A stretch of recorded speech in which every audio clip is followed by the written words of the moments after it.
Hi. ఇవాళ English టాపిక్స్లోని grammar టాపిక్స్లోని ఒకటైన spotting errors అనే ఒక టాపిక్ గురించి మనం మాట్లాడుకుందాం. Topic name spotting errors. Spotting error. మీ అందరికీ తెలుసు, ఎర్రర్ అంటే తప్పు అని అర్థం. స్పాట్ అంటే ప్రదేశం అని ఒకటి వస్తుంది, స్పాట్ అంటే గుర్తించమని ఇంకొక అర్థం కూడా వస్తుంది. సో ఇక్కడ స్పాటింగ్ ఎర్రర్స్ అని టాపిక్కి అర్థం ఏం తీసుకోవచ్చు మనం అంటే తప్పులని గుర్తించడం అని మనం తీసుకోవాల్సి వస్తుంది. సో ఇది సెంట్రల్ గవర్నమెంట్ ఎగ్జామినేషన్స్లో regular topic, very very regular topic. ఒక మినిమం 10 క్వశ్చన్స్ అనేవి గ్యారంటీగా ఇస్తారు. బ్యాంక్ ఎగ్జామ్స్లో కానీ సెంట్రల్ ఎగ్జామ్స్లో కానీ స్పాటింగ్ ఎర్రర్స్ అనేది ఒక 10 క్వశ్చన్స్ గ్యారంటీగా ఉంటాయి. అది మన స్టేట్ ఎగ్జామ్స్ తీసుకుంటే ఈ మధ్యనే ఈ ట్రెండ్ స్టార్ట్ అయింది. అంటే ఈ టాపిక్ ఇచ్చే ట్రెండ్ స్టార్ట్ అయింది. ప్రస్తుతానికి 2 నుంచి 3 మార్కులు మాత్రమే ఇవ్వడం జరుగుతోంది. 2-3 క్వశ్చన్స్ ఇవ్వడం జరుగుతోంది. స్పాటింగ్ ఎర్రర్స్ అనేది ఒక చాప్టరా అంటే వీ కెనాట్ సే ఎస్. మనం ఎస్ అని చెప్పలేం. ఎందుకంటే ఒక ఆర్టికల్ తీసుకున్నాం అనుకోండి, ఆ ఆర్టికల్స్ ఏంటి, ఆర్టికల్స్ ఎక్కడ వాడాలి, ఆర్టికల్స్ ఎక్కడ వాడకూడదు అనే రూల్స్ కొన్ని ఉంటాయి.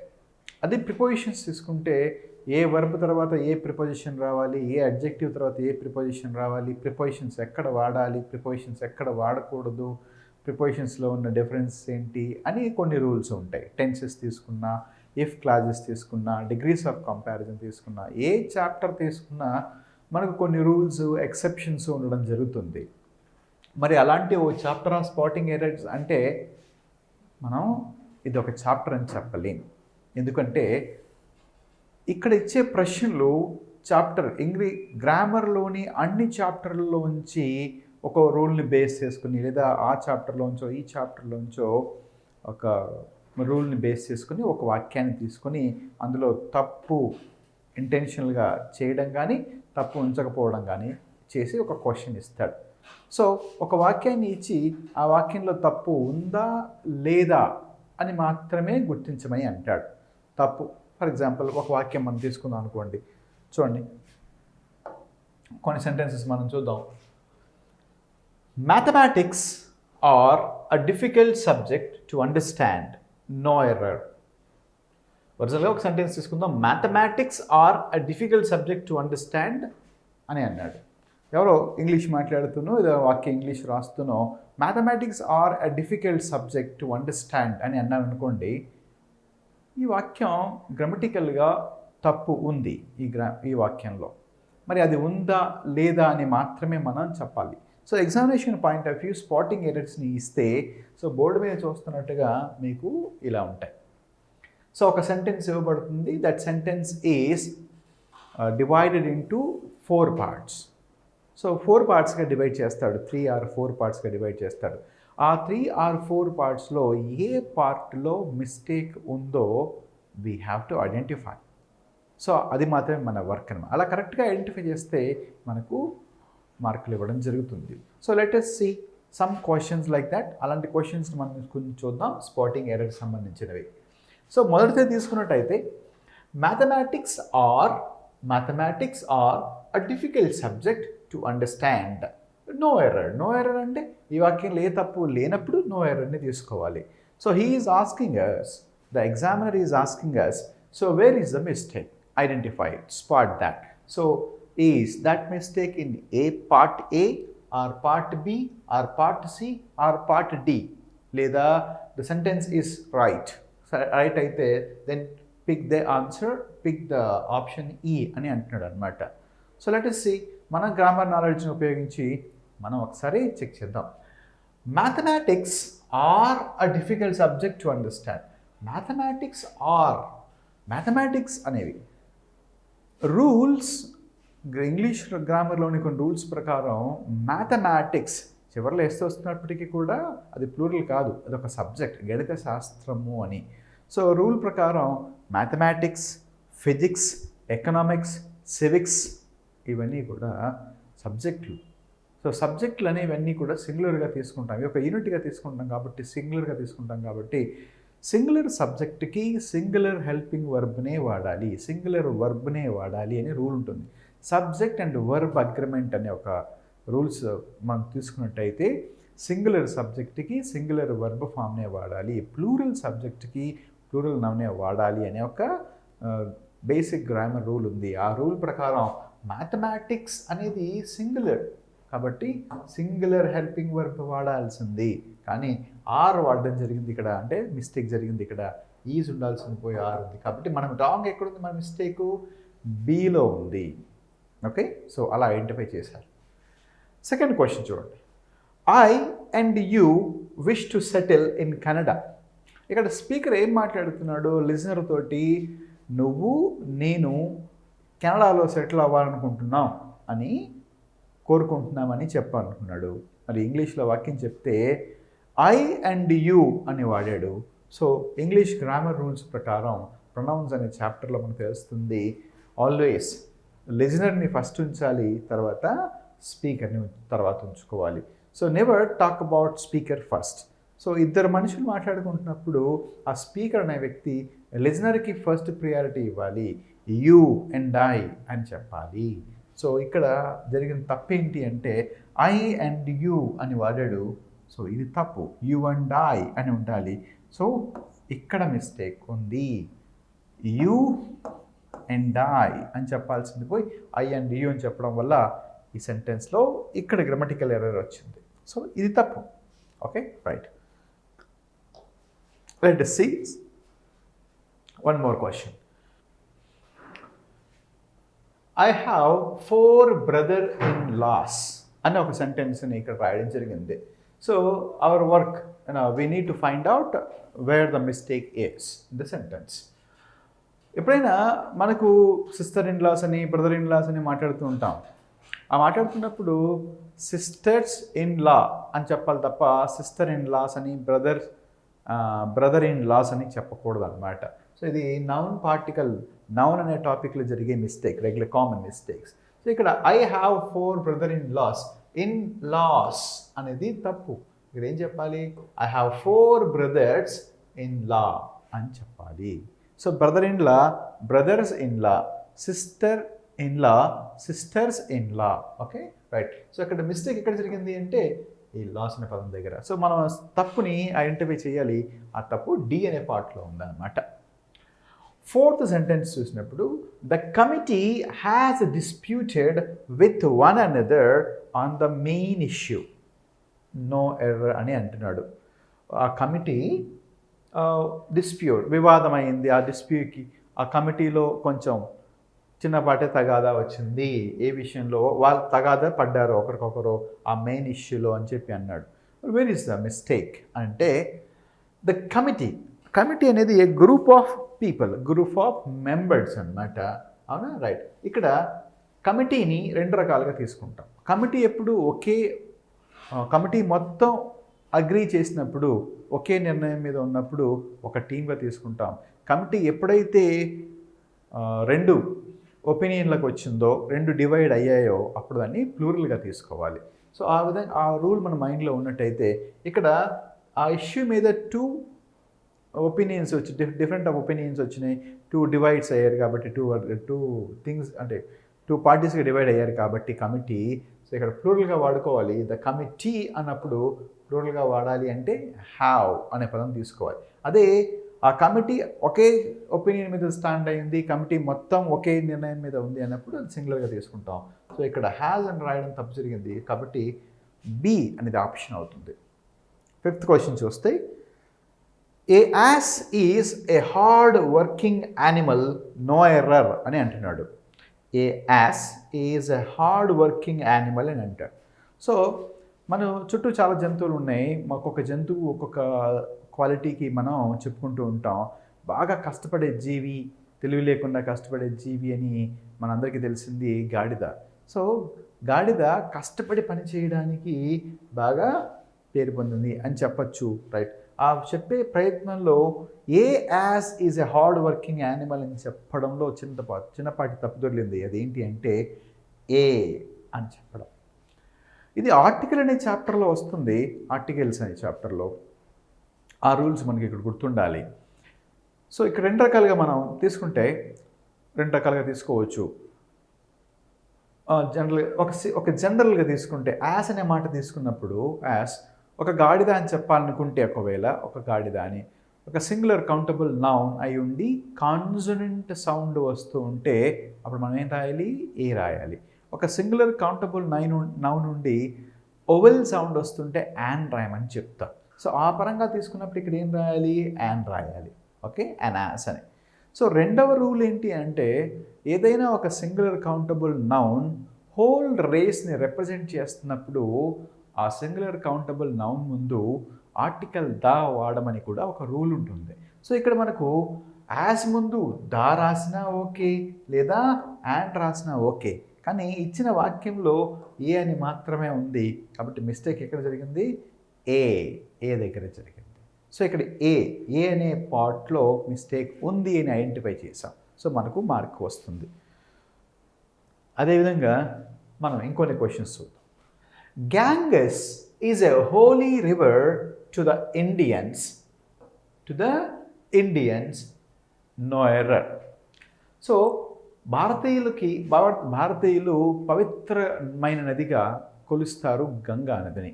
సో గంగా నది హిందూ ప్రజలకి, ఇండియన్స్కి, భారతీయులకి ఒక అత్యంత పవిత్రమైన నది.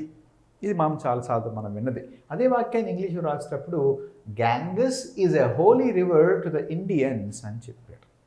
So where is the mistake?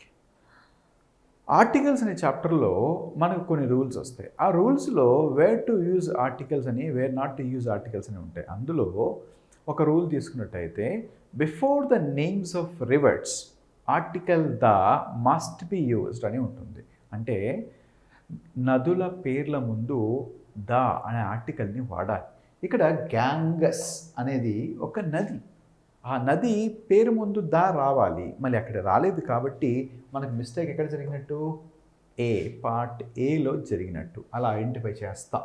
So ఇక్కడ మీకు అర్థమవుతుండాలి. 6 క్వశ్చన్స్ చూస్తే ప్రిపోజిషన్స్లోని కొన్ని రూల్స్ బేస్ చేసుకొని, లేదా ఆర్టికల్లోని ఒక రూల్ని బేస్ చేసుకొని, లేదా వర్బ్లోని రూల్స్ని, లేదా స్పెల్లింగ్స్లోవి, లేదా ఇడియమ్స్ అండ్ ఫ్రేజెస్లోవి, ఇఫ్ క్లాజెస్లో కానీ, డిగ్రీస్ ఆఫ్ కంపారిజన్ కానీ, లేదా యాక్టివ్ అండ్ ప్యాసివ్ వాయిస్లో కానీ, లేదంటే డైరెక్ట్ అండ్ ఇండైరెక్ట్ స్పీచ్లో కానీ, క్వశ్చన్ ట్యాగ్స్లో కానీ, ఇలా ఇంగ్లీష్ గ్రామర్లోని కొన్ని టాపిక్స్లో ఏదైనా టాపిక్ నుంచి ఒక రూల్ని బేస్ చేసుకుని ఒక వాక్యాన్ని తయారు చేసి అందులో ఇంటెన్షనల్గా ఒక తప్పుని ఉంచడం కానీ, తప్పు ఉంచకపోవడం కానీ చేసి ఆ సెంటెన్స్ని డివైడ్ చేసి ఏ పార్ట్లో మిస్టేక్ ఉందో ఐడెంటిఫై చేస్తే మార్కు ఇస్తాను అని చెప్పడం అనేది స్పాటింగ్ ఎర్రర్స్ అనే టాపిక్.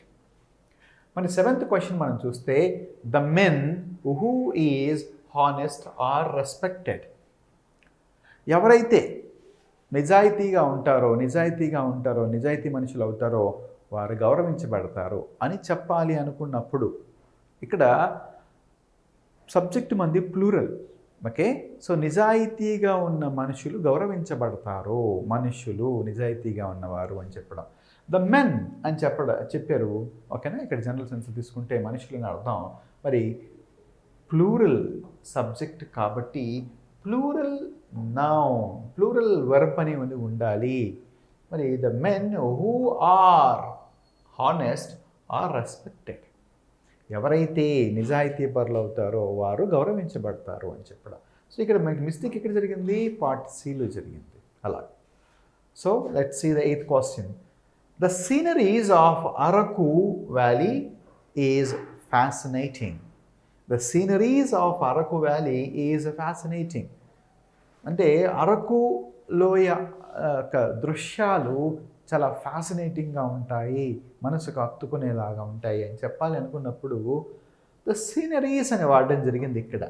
సో ఇంగ్లీష్లో కొన్ని పదాలని వాడకూడదు. అవి ఫర్నిచర్స్ అని, ఓకే, ఇన్ఫర్మేషన్స్ అని, పీపుల్స్ అని, అలాగే సీనరీస్ అని వాడకూడదు. సీనరీ అని మాత్రమే చెప్పాలి. So the scenery of Araku valley is fascinating అని చెప్తేనే సెంటెన్స్ కరెక్ట్ అవుతుంది. సో సీనరీస్ అని వాడడం తప్పు. సో తప్పు జరిగిన ప్రాంతం పార్ట్ ఏ. ఆ విధంగా మనం దాన్ని గుర్తించాలి. ఓకే, మరి 9th క్వశ్చన్ చూసినట్టయితే, of all fruits mango is sweetest. So ఇక్కడ చెప్పాలనుకునే అర్థం ఏంటి అంటే, మనకు చాలా ఫ్రూట్స్ ఉన్నాయి, చాలా ఉన్నాయి. Mango, orange, like pineapple, okay, Jack fruit, ఇలా చాలా ఫ్రూట్స్ ఉన్నాయి. అన్ని పండ్లలోకెల్లా మ్యాంగో అత్యంత రుచికరమైంది, తీయనైంది అని చెప్పాలి అనుకుని ఒక వాక్యం రాసాం, of all fruits mango is sweetest అని. మరి ఇక్కడ కంపారిజన్ జరుగుతోంది మ్యాంగోని మిగతా అన్ని పళ్ళతోనూ. ఇలా ఒక వస్తువుని, ఒక వ్యక్తిని, ఒక ప్రదేశాన్ని చాలా వాటితో కంపారిజన్ చేస్తున్నప్పుడు ఆ సెంటెన్స్ని సూపర్లేటివ్ డిగ్రీలో రాయాలి. సూపర్లేటివ్ డిగ్రీలో రాయాలి అంటే అడ్జెక్టివ్ థర్డ్ ఫామ్లో ఉండాలి. దాని ముందు కంపల్సరీగా ద అనే ఆర్టికల్ ఉండాలి. మరి ఇక్కడ స్వీటెస్ట్ అని, స్వీటెస్ట్ అని రాయడం జరిగింది, కానీ దాని ముందు ద ఉందా లేదా చెక్ చేయండి. లేదు ఇక్కడ. సో లేదు కాబట్టి మిస్టేక్ జరిగిన పార్ట్ డి. మరి కరెక్ట్ సెంటెన్స్ ఎలా ఉండాలి? Of all fruits mango is the sweetest అని ఉండాలి. లేదు అక్కడ. సో కాబట్టి మిస్టేక్ అక్కడ జరిగింది. Question number 10. Miss Geeta is inferior than Miss Lata in beauty. So ఇక్కడ ఇద్దరు వ్యక్తుల్ని తీసుకొని, లతా గీత అనే వ్యక్తులను తీసుకొని అందం పరంగా తీసుకున్నప్పుడు ఒకరి అందం ఇంకొకరి అందం కన్నా తక్కువ అని చెప్పాలి అనే ఉద్దేశంతో రాయబడిన సెంటెన్స్లో Miss Geeta is inferior than Miss Lata అని చెప్పడం జరిగింది. అయితే ఇది ప్రిపోజిషన్స్ అనే ఒక చాప్టర్ మనం జాగ్రత్తగా నేర్చుకుంటున్నప్పుడు సుపీరియర్ తర్వాత టు రావాలి, ఇన్ఫీరియర్ తర్వాత టు రావాలి, ఎక్స్టీరియర్ తర్వాత, ఇంటీరియర్ తర్వాత, సో టు రావాలి అని మనం అక్కడ జూనియర్, సీనియర్ తర్వాత టు రావాలి అని మనం నేర్చుకుంటాం. సో ఆ పాయింట్ బేస్ చేసుకున్నట్టయితే ఇన్ఫీరియర్ తర్వాత టు అనే ప్రిపోజిషన్ రావాలి, కానీ ఇక్కడ దాన్ రాయడం జరిగింది కాబట్టి మిస్టేక్ ఇక్కడ జరిగింది. Okay, right. The America is the richest country in the world. No error అంటున్నాడు. మరి ఎక్కడ మిస్టేక్ జరిగింది? అమెరికా.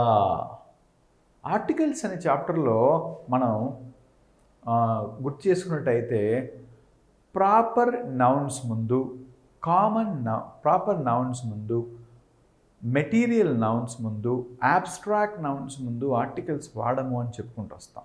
ప్రాపర్ నౌన్స్ అంటే ఒక వ్యక్తి యొక్క పేరు కావచ్చు, ఒక ప్రదేశం యొక్క పేరు కావచ్చు, ఒక దేశం యొక్క పేరు కావచ్చు. మనం అక్కడ నేర్చుకుంటాం గ్రూప్ ఆఫ్ కంట్రీస్ ముందు మనం పెడతామని, కానీ ఇండివిజువల్ ఒక స్పెషల్ జియోగ్రాఫికల్ స్పెషాలిటీ ఉన్న ప్రదేశాల ముందు కాకుండా సాధారణమైన ప్రాంతాల ముందు ఆర్టికల్స్ రాయమని అక్కడ నేర్చుకుంటాం. సో ఇక్కడ అమెరికా అనేది ఒక కంట్రీ. మరి America, Japan, Sri Lanka, India, Bhutan ఇలా చెప్పినప్పుడు ద ఆర్టికల్ని వాడకూడదు. ఓకే, సో అమెరికా అనేది ఒక కంట్రీ నేమ్. సో అదే యుఎస్ఏ రాసినప్పుడు ద యుఎస్ఏ రాస్తాం. యునైటెడ్ స్టేట్స్ ఆఫ్ అమెరికా, ఇక్కడ ఒక ఇండివిజువల్ కంట్రీ గురించి మాట్లాడటం లేదు. సో 50 కంట్రీస్ గ్రూప్ గురించి, కాంబినేషన్ గురించి మాట్లాడుతున్నాం కాబట్టి ద యుఎస్ఏ అని చెప్తాం, ద యుఎస్ఎస్ఆర్ అని చెప్తాం, ద యూకే అని అంటాం, ద యుఏఈ అని అంటాం. ఇక్కడ ఓన్లీ అమెరికా అని మాత్రమే ఉంది కాబట్టి సో ద అమెరికా అని రాయడం తప్పు. సో మిస్టేక్ జరిగిన ప్లేస్ పార్ట్ ఏ. ఆ విధంగా మనం ఐడెంటిఫై చేయాలి. మరి Ramesh has not informed them అని ఉండి హ్యాజంట్ హీ అని ఉంది. Ramesh has not informed them hasn't he. తప్పేంటి, ఎక్కడ జరిగింది అని అంటారు? ఈ క్వశ్చన్ మనం చేయాలి అంటే మనకు క్వశ్చన్ ట్యాగ్స్ మీద, వాటి రూల్స్ మీద ఐడియా ఉండాలి. క్వశ్చన్ ట్యాగ్ రూల్స్ ఏంటి? ఒక పాజిటివ్ సెంటెన్స్కి బేసిక్ ఫండమెంటల్ రూల్ ఏంటి అంటే, ఒక క్వశ్చన్ ట్యాగ్కి అంటే పాజిటివ్ స్టేట్మెంట్కి నెగటివ్ ట్యాగు, నెగటివ్ స్టేట్మెంట్కి పాజిటివ్ ట్యాగ్ ఉండాలి. మరి the given sentence is a negative statement. So దీనికి పాజిటివ్ ట్యాగ్ రావాలి, కానీ ఇక్కడ కూడా నెగటివ్ ట్యాగే వచ్చింది. సో 2 నెగటివ్లు ఉన్నాయి కాబట్టి ఆటోమేటిక్గా సో వెరీ క్లియర్గా మనకు ఆప్షన్ డి అనేది ఇక్కడ ఆప్షన్ డిలో తప్పు ఉండడం జరిగింది. రైట్, అది ఐడెంటిఫై చేస్తాం. 13th, if they knew that they would have done it. అది వాళ్ళకి తెలిసి ఉంటే చేసి ఉండేవాళ్ళు అని చెప్పే సందర్భంలో ఈ వాక్యం రాయడం జరిగింది. అయితే ఈ సెంటెన్స్ మనం కరెక్ట్ చేయాలి, ఇది ఐడెంటిఫై చేయాలి రాంగ్ని అంటే we must have knowledge over if clauses. If క్లాజెస్లో 3 కండిషన్స్ ఉంటాయని చెప్పుకుంటాం. అక్కడ మనం open condition, imaginary condition, unfulfilled condition అని చెప్పుకుంటాం. అయితే ఇక్కడ మనం సెకండ్ పార్ట్ చూసినట్టయితే, మెయిన్ క్లాజ్ని చూసినట్టయితే they would have done it అనే ఉంది. ఇది అన్ఫుల్ఫిల్డ్ కండిషన్. అన్ఫుల్ఫిల్డ్ కండిషన్ యొక్క స్ట్రక్చర్ ఏంటి? If plus subject plus had ప్లస్ V3 ప్లస్ ఆబ్జెక్ట్ అని ఉండి, తర్వాత సబ్జెక్టు షుడ్ కానీ, వుడ్ కానీ, కుడ్ కానీ, మైట్ కానీ ఉండి, హ్యావ్ ఉండి, V3 ఉండి, ఆబ్జెక్ట్ ఉంటుంది. మరి మెయిన్ క్లాజ్ ఎలా ఉంది? సో సబార్డినేట్ క్లాజ్లో ఉండాల్సిన హ్యాడ్ ప్లస్ V3 ఉండాల్సిన చోట V2 ఉంది. సో ఇది మిస్టేక్. సో మనం ఐడెంటిఫై చేసాం మిస్టేక్ని, అది పార్ట్ బిలో ఉంది అని. Right, she has not discussed about that అనే ఒక 14th క్వశ్చన్ చూద్దాం. She has not discussed about that. ఇది చాలా రెగ్యులర్గా, చాలా కామన్గా ఎక్కువ మంది వాడే సెంటెన్స్. ఏదైనా ఒక దాని గురించి మనం మాట్లాడలేదు అని చెప్పాలనుకున్నప్పుడు చాలా కామన్గా ఎక్కువ మంది వాడే విషయం she has not discussed about that. Okay, మరి మీరు ఐడెంటిఫై చేసిన తర్వాత ఎక్కడ మిస్టేక్ ఉంది అని. So very common, very popular. Discuss అనే ఒక వర్బ్ తర్వాత అబౌట్ అనే ప్రిపోజిషన్ రాకూడదు. డిస్కషన్లోని అబౌట్ అన్న అర్థం వస్తుంది కాబట్టి డిస్కస్ అన్న వర్బ్ తర్వాత అబౌట్ అనే ప్రిపోజిషన్ వాడడం తప్పు. సో ఇక్కడ ఈ వాక్యంలో పార్ట్ డిలో తప్పు ఉందని మనం ఈజీగా ఐడెంటిఫై చేయవచ్చు. 15th question, Manasa is the most attractive of the 2 girls. So degrees of comparison తీసుకున్నప్పుడు positive degree, comparative degree, superlative degree అని నేర్చుకుంటాం. అక్కడ ఎటువంటి పోలిక లేనప్పుడు, ఎటువంటి కంపారిజన్ లేనప్పుడు పాజిటివ్ డిగ్రీని, ఒక వ్యక్తిని మరొక వ్యక్తితో పోలుస్తున్నప్పుడు కంపారిటివ్ని, ఒక వ్యక్తిని చాలామంది వ్యక్తులతో కంపేర్ చేస్తున్నప్పుడు సూపర్లేటివ్ని వాడతాం. మరి when it comes to this sentence, in this sentence Manasa అనే ఒక ఇద్దరు అమ్మాయిల్లో మానస అనే అమ్మాయి గురించి మాట్లాడుతున్నారు. ఇక్కడ కంపారిజన్ ఓన్లీ బిట్వీన్ 2 పీపుల్ కాబట్టి ఇక్కడ మనకు కంపారిటివ్ డిగ్రీ మాత్రమే రాయాలి. కంపారిటివ్లో ఎప్పుడు కూడా అడ్జెక్టివ్ సెకండ్ ఫామ్ మాత్రమే వస్తుంది, కానీ ఇక్కడ ద మోస్ట్ అని వాడటం superlative A3. So attractive, more attractive, most attractive. More attractive అని ఉండాలి, జస్ట్ మోర్ అట్రాక్టివ్ అని, కానీ ద మోస్ట్ అని ఉంది. పార్ట్ బిలో తప్పు ఉండడం జరిగింది ఇక్కడ. అలాగే మనం 16th క్వశ్చన్ చూసినట్టయితే, people is not so foolish as we think. So ప్రజలు మనం అనుకున్నంత మురికిలేం కాదు అని చెప్పాలి అనుకున్నప్పుడు వాక్యాన్ని ఇంగ్లీష్లో ఒక సెంటెన్స్ రాయడం జరిగింది ఇక్కడ. అయితే ఒక గ్రామటికల్ ఎర్రర్ జరిగింది. ఏంటి అని అంటే,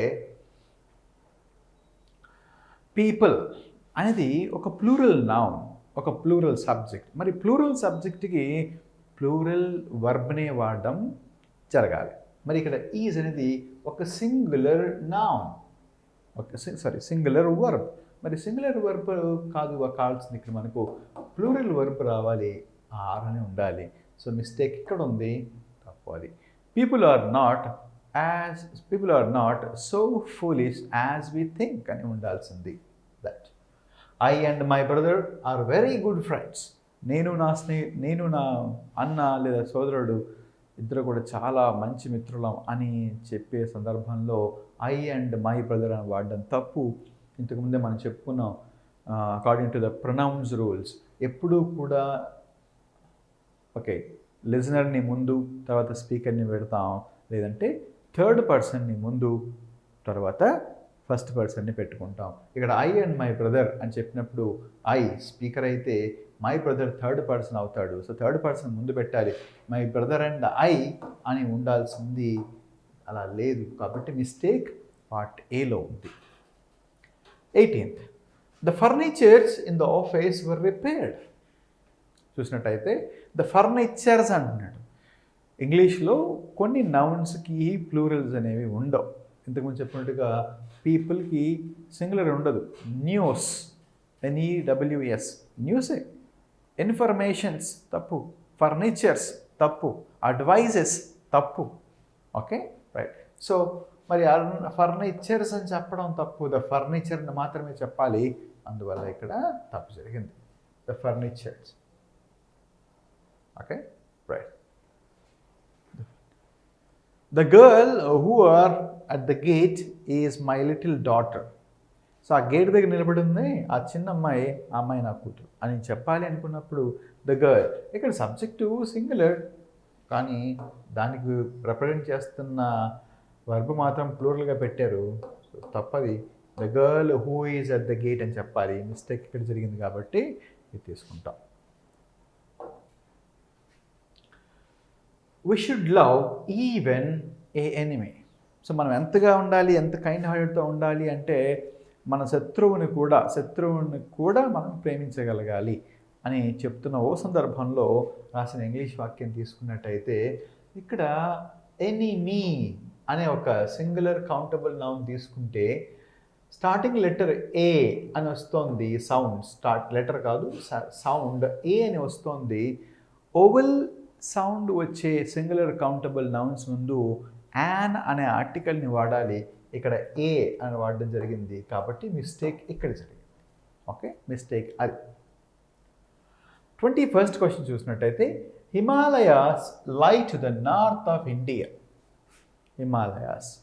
సో ఆర్టికల్స్ అనే రూల్స్ మనం తీసుకున్నట్టయితే before the ranges of mountains, పర్వత శ్రేణుల సమూహం ముందు ఆర్టికల్ ద వాడాలి అని మనకు ఆ చాప్టర్లో వస్తుంది. మరి హిమాలయాస్ అన్నది రేంజెస్ ఆఫ్ మౌంటైన్స్. ఎవరెస్ట్ అనుకోండి, ఇట్స్ ఎ పీక్, ఒక mountain, highest mountain. Okay right. అంతే తప్ప రేంజెస్ ఆఫ్ మౌంటైన్స్ కాదు. హిమాలయాస్ అనేది రేంజెస్ ఆఫ్ మౌంటైన్స్ కాబట్టి ఖచ్చితంగా దీని ముందు ఏం రావాలి, దా ఉండి ఉండాల్సింది లేదు కాబట్టి మిస్టేక్ ఇక్కడ జరిగింది. 21st. Subbarao is addicted with smoking. Subbarao అనే వ్యక్తి స్మోకింగ్కి వ్యసనపరుడయ్యాడు. స్మోకింగ్ అనే దానికి వ్యసనంగా మారింది. స్మోకింగ్ అతనికి వ్యసనంగా మారింది అని చెప్పాలనుకున్నప్పుడు Subbarao is addicted with smoking అని ఉంది. మీ అందరికీ తెలుసు అడిక్ట్ అనే వర్బ్ తర్వాత టు అనే ప్రిపోజిషన్ రావాలి. మరి విత్ రావడం వల్ల ఈ పార్ట్లో తప్పు జరిగినట్టు. So addict to, accustom to, injurious to అని మనం నేర్చుకుంటాం. Belong to, listen to, related to అని నేర్చుకుంటాం. సో అడిక్ట్ తర్వాత టు రావాలి. ఓకే 5,000. నెక్స్ట్ క్వశ్చన్ చూసుకుంటే 5,000 rupees or a large amount. ఇక్కడ 1,000 కిలోమీటర్స్ 5,000 రూపీస్. ఇక్కడ మనం 5,000 రూపీస్ని ప్లూరల్గా కాకుండా యూనిట్స్ని కానీ అమౌంట్ని కానీ మనం ఒక యూనిట్గా తీసుకున్నట్టయితే అది సింగులర్గా వస్తుంది. కాబట్టి 5,000 రూపీస్ ఆర్ కాదు, ఒక యూనిట్గా తీసుకుంటే ఈజ్ అని చెప్పాలి ఎప్పుడైనా. సో ఈజ్ అని రాసి ఉండకపోవడం వల్ల ఆ పార్ట్ బిలో తప్పు జరిగింది. సో కరెక్ట్ సెంటెన్స్ ఎలా ఉండాలి? 5,000 rupees is a large amount. 100 kilometers distance is very tough to clear. అలా. So right. 24th క్వశ్చన్ తీసుకున్నట్టయితే most people believes in God and ethical values. So most people 24th క్వశ్చన్లో most people believes in God and ethical values అంటాడు. అవును. So మొత్తం జనాభాలో ఎక్కువ మంది ప్రజలు దేవుణ్ణి, ఎథికల్ వాల్యూస్ని నమ్మడం జరుగుతుంది, కరెక్టే. కానీ ఇక్కడ వాక్యం రాసిన విధానం తీసుకున్నట్టయితే బిలీవ్స్ అని రాస్తున్నాడు. బిలీవ్స్ అనేది ఒక సింగులర్ వర్బ్ ఫామ్. కానీ మనకి సబ్జెక్ట్ ఏముంది ఇక్కడ? ప్లూరల్ సబ్జెక్ట్ ఉంది. ప్లూరల్ సబ్జెక్ట్కి సింగులర్ వర్బ్ రాయడం తప్పు. ఇక ప్లూరల్ వర్బే రావాలి. బిలీవ్స్ కాకుండా బిలీవ్ అని ఉండాలి. సరే, కాబట్టి ఇక్కడ పార్ట్ బిలో తప్పు జరగడం జరిగింది. The childrens are playing in the park. పిల్లలు పార్క్లో ఆడుకుంటున్నారు అని చెప్పే సందర్భంలో రాస్తాం.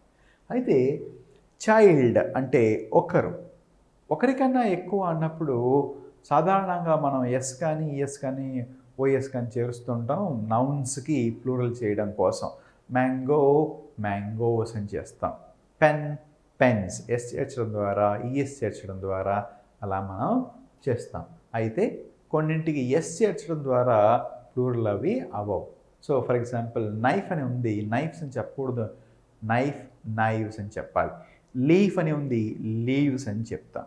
అలాగా మనం చైల్డ్ ఉంది, చైల్డ్కి చిల్డ్రన్ అనేది ప్లూరల్ అవుతుంది తప్ప చిల్డ్రన్స్ అని అవ్వదు.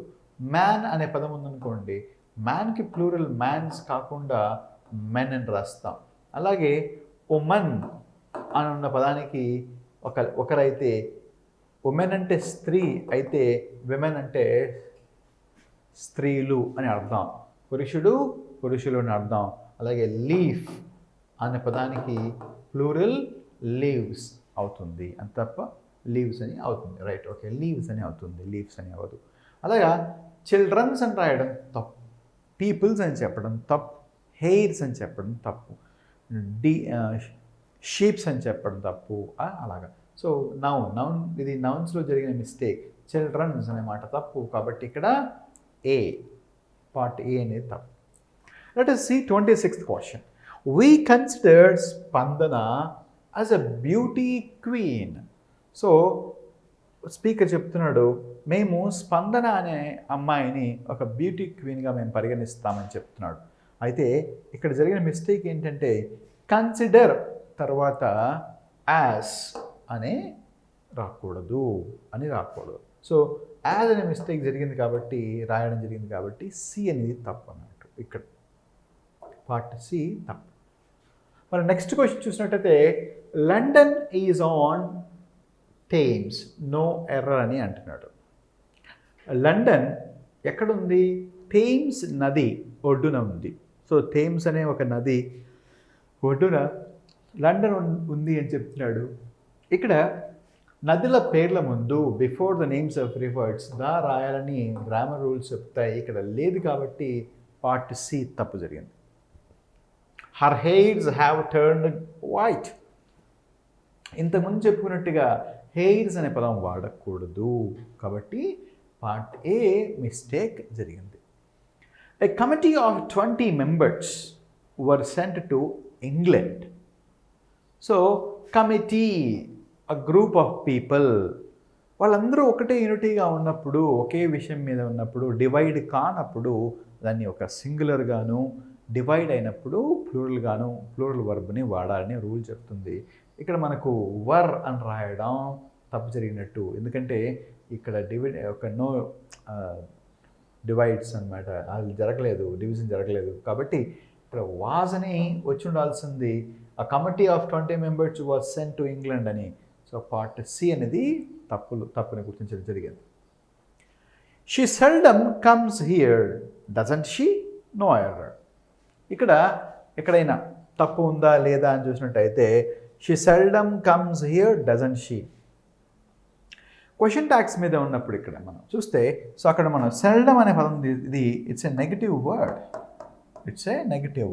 నెగటివ్ వర్డ్ ఉంది కాబట్టి నెగటివ్ స్టేట్మెంట్ కాబట్టి పాజిటివ్ ట్యాగ్ రావాలి. కానీ మళ్ళీ ఇక్కడ నెగిటివ్ రావడం జరిగింది. సో మిస్టేక్ ఇక్కడ జరిగింది. సో ఈ విధంగా మనకు స్పాటింగ్ ఎర్రర్స్ అనే ఒక చాప్టర్ని మనం చూస్తాం ఎగ్జామినేషన్లో. ఈ చాప్టర్ మీద మనం క్వశ్చన్స్ చేయాలి. ఇక 2 నుంచి 3 క్వశ్చన్స్ వచ్చే అవకాశం ఉంటుంది సాధారణంగా. అది కూడా ఫండమెంటల్ ఇంటర్మీడియట్ లెవెల్లోని క్వశ్చన్స్ ఉంటాయి. ఈ చాప్టర్కి సపరేట్గా మనం ప్రిపేర్ అవ్వడం ఏమీ ఉండదు. ఒక్క and if we learn all the chapters well, so automatically the chapter is learned. మనం సపరేట్గా నేర్చుకోవాల్సిన అవసరం లేకుండానే గ్రామర్ టాపిక్స్ అన్నీ థరోగా మనం నేర్చుకున్నట్టయితే ఈ చాప్టర్ మనం రెడీ అయినట్టే. కాబట్టి సో అక్కడ రూల్స్ బాగా మనం జాగ్రత్తగా నేర్చుకొని ఇలాంటివి జస్ట్ కొన్ని ప్రాక్టీస్ చేసినట్టయితే ఈ చాప్టర్ కూడా మనకు కాన్ఫిడెన్స్ అనేది వస్తుంది. హోప్ మీకు అర్థమైంది అనుకుంటాను ఈ చాప్టర్. సో ఇలాంటివి ఇంకొన్ని ప్రాక్టీస్ చేస్తే మీకు ఈ చాప్టర్ మీద పూర్తి అవగాహన వస్తుంది. సో ఈ చాప్టర్ ఇక్కడితో తిరిగి చెప్పడం అయిపోయింది. Thank you very much. All the best.